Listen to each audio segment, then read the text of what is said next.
We'll move on now to some previews of some upcoming games this week. We'll start this off with Alabama again. They're going to Texas A&M this week on the road, and they're coming in at a 23.5 point spread as a favorite. This is a game that I think people were probably hoping where it's going to be a little bit more of a marquee matchup if Texas A&M was kind of What they're taking supposed to taking be. care of business more and being what people thought they would be.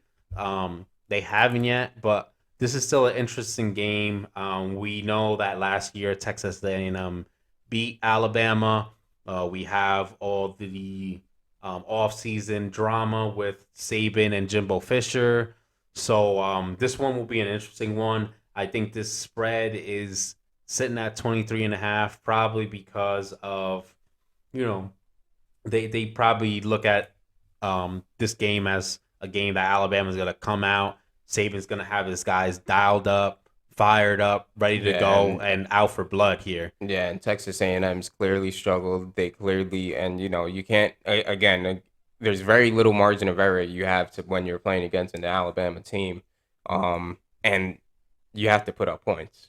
That's something that Alabama is no matter what they're gonna put out points. They're gonna have a stellar defense. Texas A&M, they have to bring it. They have to figure something out because I mean, granted they pulled away with some wins throughout the season, but there's a reason for a 23.5 spread. I mean, that doesn't come across every SEC opponent.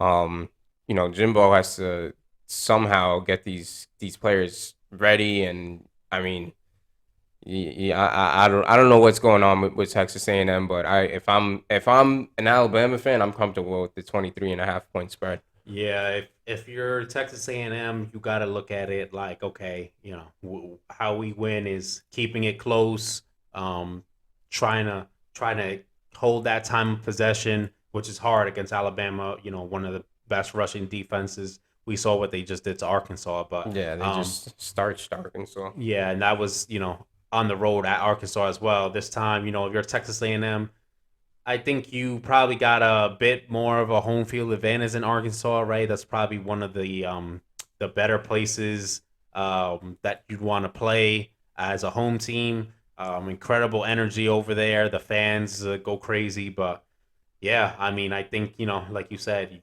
you gotta probably look at this game as probably being able to cover that spread as Alabama, knowing the history and how Saban is going to have his guys ready to roll. This looks like it's probably going to be a statement game, if not just for the whole offseason drama between the two coaches. Yeah, yeah, that's Just that's a whole that's it's a whole nother it's factor of it. but So even more so, just that these guys beat them last year and they know they can't slip up. And we right. know this Alabama team, it's mostly guys who are returning and are now more senior players. They're going to They be have ready to that go. experience. They want Yeah, vengeance, and yeah, they'll definitely play for Saban. They're gonna play hard for Saban no matter what. So yeah. that's definitely another factor. We'll move on to another game. Um, this one, you know, similar to kind of what happened with Texas A&M, lost a little bit of a lust of its luster with both teams not being ranked at the moment.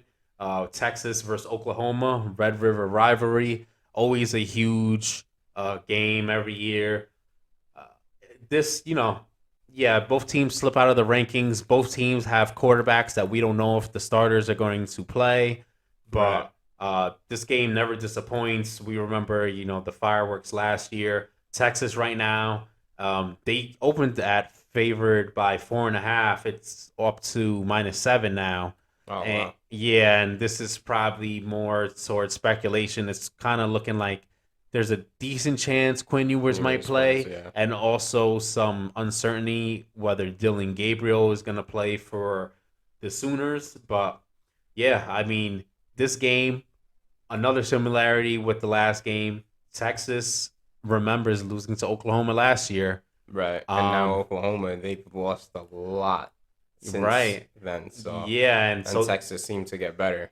Texas, we remember that Alabama game. They played them real close. They have the firepower. So yeah, this is a game where I can see Texas, maybe this game is kind of one of those games where it's close earlier on, but I think once you get to the second half, this is where potentially Texas can really just pull away and use their the fact that they have the better offense. Oklahoma's defense has been looking shaky this year. Their offense as well. The past few weeks, ever since their win at Nebraska, it's been a bit of a dip for them. Oklahoma, if they can't find their run game and really chew this out, hold time of possession, really Yeah, kind it's of gonna be tough dominate for them. there, it's gonna be tough. Yeah, for sure, for sure. So we'll move on to another game. This time we'll go out to the Pac-12.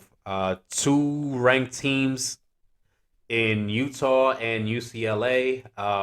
This is at UCLA, but Utah comes in the favor here, -4.5.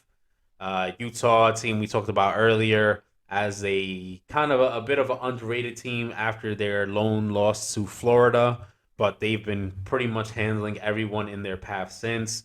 UCLA, you know, I actually like UCLA this year. I think they've been doing a lot of good things. Solid quarterback in Dorian Thompson Robinson, and Chip Kelly has those guys ready. I think the problem is one, they're playing at home and their home environment is horrible. Nobody is going to those games over there. I mean, the stands are empty, and it's Nah, because it's because where they play is so far away from you know from their campus. Traffic, it's a nightmare over there in yeah, it's LA. really So tough. it's tough over there right now. But yeah, so one, they don't have a great home environment to give them any sort of advantage. And two, Utah is just kind of rolling over everyone right now.